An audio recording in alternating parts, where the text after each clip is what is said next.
Good morning, class. This morning I'm going to read to you Ashpet, an Appalachian Tale, retold by Joanna Cole and illustrated by Ken Compton.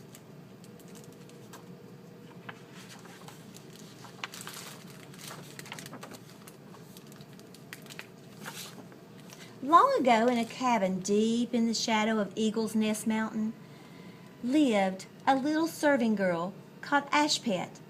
She'd been hired out since she was a young girl to the widow Hooper and her two daughters, Myrtle and Ethel. All day long, the Hooper woman thought of chores for Ashpet to do. After you're done washing up, there's firewood and wants busting and a supper to cook.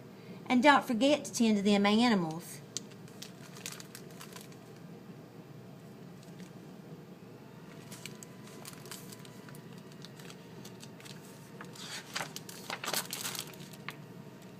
Now Ethel and Myrtle were as ugly as they were lazy, but Ashpet was a fresh-faced, round-featured girl, and those two girls were so jealous that whenever anyone come around to their cabin, they stuck Ashpet under a water tub, and they never let her go anywhere. In the hot months of summer, when the crops were laid by the folk in the Eagle's Nest Mountain, they gathered for church for the meeting. Every year the widow Hooper, Myrtle, and Ethel got their finest clothes on, packed a picnic hamper, and set off, and every year they left Ashpet behind to do all the chores. Who does that sound like to you? It happened that one year, on the evening before the meeting, Ashpet stayed up all night long washing and ironing and mending the girls' dresses. She was so busy she didn't even notice that the fire had gone out in the fireplace.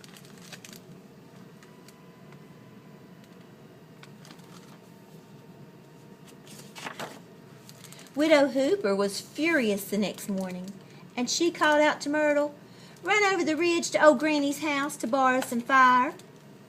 "Granny's too peculiar," snapped Myrtle. "Anyway, that's Ashpet's job. Make her go." "Ashpet can't. She's got to fish these dresses, and if we don't have a fire, we can't heat water. And if we don't heat water, then we can't get our bath. Now scoot on along so she can finish those dresses." Myrtle sure didn't want to go, but she knew her mama meant business. So she ran over that ridge to Granny's place and stood out in the yard hollering, "I come for the old woman." No answer. Myrtle inched a little closer to the cabin, and finally she heard a small, scratchy voice say, "First you got to come in and brush my hair." Myrtle wasn't about to go inside, so she hollered back, "I ain't coming in there with you, old woman. Just you fetch me out some fire."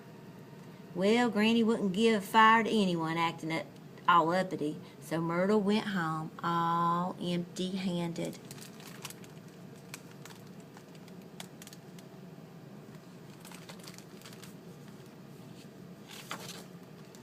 Widow Hooper was fit to be tied. "Ethel," she commanded, "you run to Granny's and see if you can get better than that worthless sister of yours." So Ethel headed over the ridge, and the same thing happened again. When Ethel refused to comb old Granny's hair, Granny didn't give her any fire, and she too had to go home empty-handed, and her mother was madder than a wet hen. Widow Hooper jerked Ashpet up by the elbow and shoved her out that door, and she said, "You get yourself over to Granny's, and don't you come back until you got a fire." Ashpet skedaddled over that ridge, and she went up and knocked on the front door of that cabin. She didn't hear anything. She called out, "My name's Ashpet, and I've come to borrow some fire, please."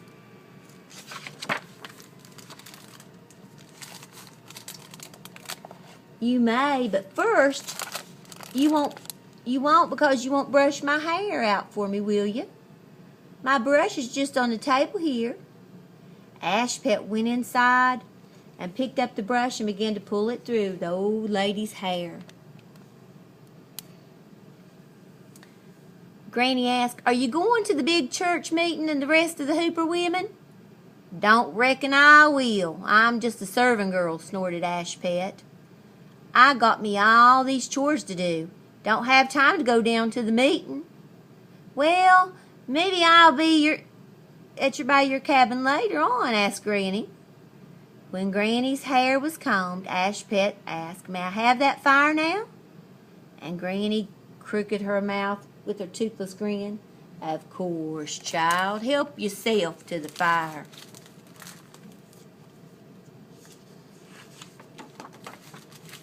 Once home, Ashpet built up the fire and heated a pot of water. The sisters and their mama bathed, and Ashpet helped them into their dresses. "We're going now, Ashpet. You best get this cabin cleaned up before we get back here. There'll be no more trouble than you can think about. Let's go, girls," announced Widow Hooper. No sooner than they got gone than there was a tapping noise on the path outside the cabin, and Ashpet looked out that window and saw Granny making her way up the steps to her porch. Ashpet went outside to meet her, but Granny walked right past her, poked her head in the door and muttered something under her breath, tapped her walking stick 3 times, and slammed the door shut. Granny came out and the cabin began to shake. Ashpet could hear the furniture scraping, dishes rattling, and cupboards and doors banging. It sounded like the whole place was coming apart. "What's going on in there, Granny?" asked Ashpet. "Don't you worry about it."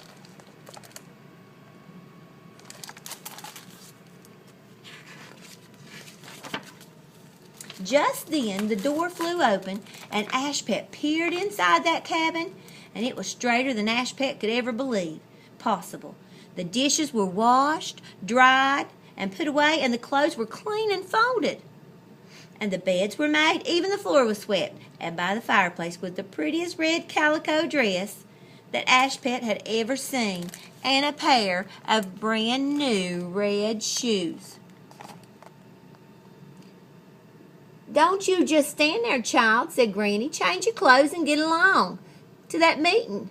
Just remember this one thing. Come back home this evening before midnight."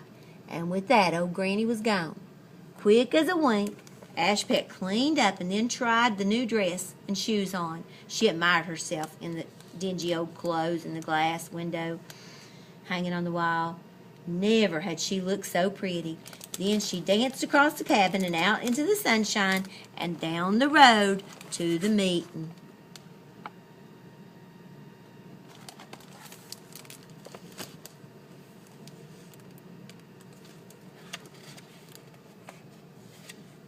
By the time Ashpet got to the church, the preacher had been going all morning. Ashpet slipped quietly into her seat near the back, but she looked so pretty folks started whispering. With all the commotion going on, even the doctor's son swiveled his head back around to look. "Ahem."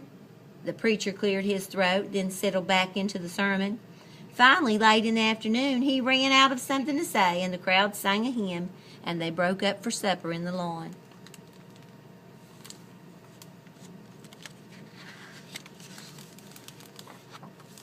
Widow Hooper, Myrtle, and Ethel stopped the doctor's son and asked him to share their picnic basket, but his eyes were only on Ashpet. He took that basket from Widow Hooper, thanked her kindly for it, and made his way straight to Ashpet where she was standing. The Hoopers flew into a temper. "Why, the very nerve of that girl!" exclaimed Ethel. "Who does she think she is?" sniffed Myrtle. "We don't have to stand for that." Widow Hooper declared, "We're going home." And they turned their heels and headed right back up over the cabin with their nose stuck up in the air.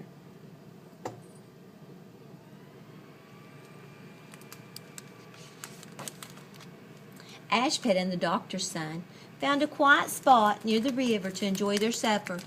Time slipped by and slipped on as they walked and talked and laughed long into the night. Just as they were strolling past Benford footbridge, Ashpet remembered what Granny had said about being home before midnight. How could she get away from him? Quickly she kicked one of her shoes off into the bushes.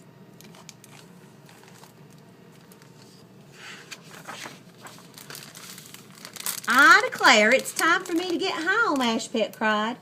Let me walk you there, said the doctor's son. All right, Ashpet answered, but first, how about finding my shoe? I believe I lost it back there somewhere on the road. And as soon as that doctor's son turned his back, Ashpet took off through the woods. When she got to the cabin, she hid her dress and put her rags back on, but she didn't take off that fancy shoe. That night she fell asleep, smiling.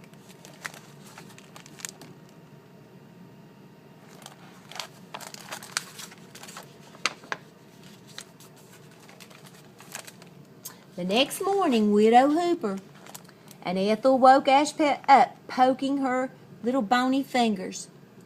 Wake up, lazy bones, sneered Ethel. Tell us where you were when we got home last night. Who do you think you are, disappearing at night and laying in the bed in the morning, fussed Widow Hooper. Ashpet looked down. It won't happen again. You can be sure it won't, you good-for-nothing slug bed. Now get out of that bed and fix us some breakfast, ordered Widow Hooper.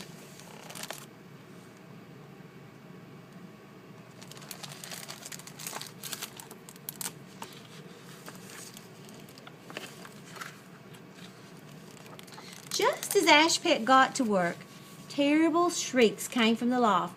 Mama, Mama, cried Myrtle. Myrtle, what's got into you, child? Asked the Widow Hooper. He's coming, Myrtle screamed. Get a hold of yourself, girl, and tell me who he is. Myrtle's voice was quivering. It's Doc Ellison's boy. I can see him out the window. He's coming down the road towards our house.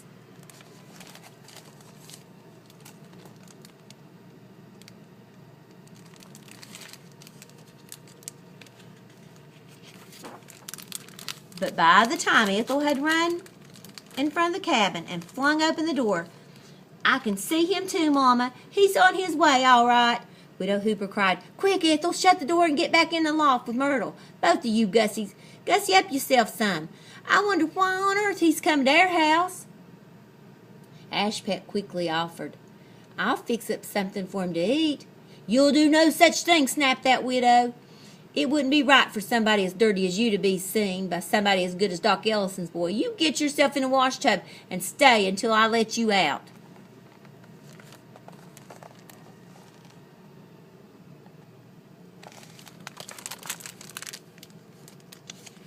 So she put her under the wash tub. Widow Hooper had just shoved Ashpet under that tub when she heard a knock on the door. Won't you please come in, sir? Asked the widow. Thank you, ma'am, answered Doc Ellison's son. I don't aim to take much of your time, you see. I've been going to every cabin up and down these Eagle's Nest Mountains. I'm looking for a girl who lost this shoe at the meeting last night. Could it belong to someone in your house? I'm sure it belongs to one of my charming daughters, purred the Widow Hooper. Oh, Ethel, dear, please come down and try this shoe on for your doctor's boy. Ethel came down from the loft and sat down on the wash tub. She pushed and shoved and twisted, this way and that, but the shoe just would not fit.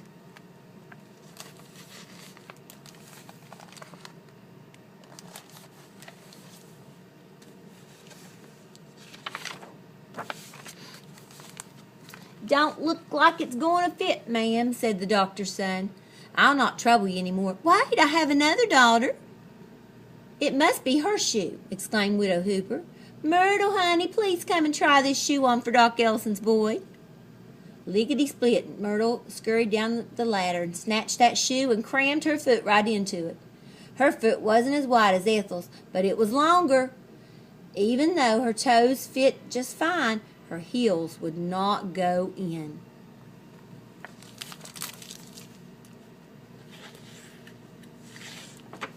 The doctor's son slid off the shoe and shook his head.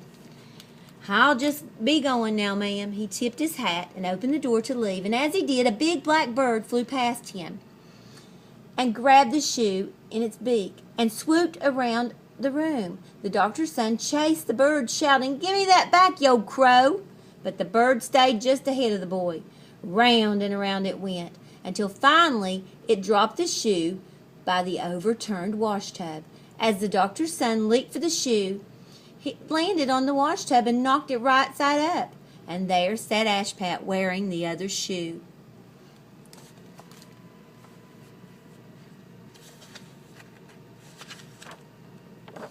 The doctor's son gaped at Ashpet in her little rags. "Are you alone? That shoe sure looks like the mate to this one," said Ashpet, holding her foot up. "Try it and see." The boy knelt down and slipped the shoe on Ashpet, and it fit perfectly. "Ma'am," he said to Ashpet, "would you consent to marry me?" "I believe I'd like that," she said. Myrtle and Ethel began to cry, and Widow Hooper shook her head in anger. "You can't marry her. She's hired to me for 2 more years." "I reckon this'll pay for your trouble, ma'am." And the doctor's son tossed the Widow Hooper a purse.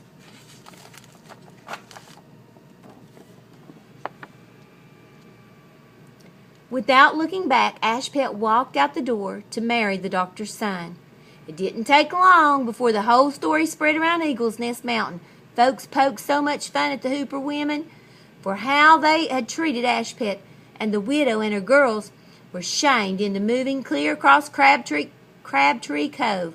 As Ashpet and the doctor's son, from then on, they were happy as they could be.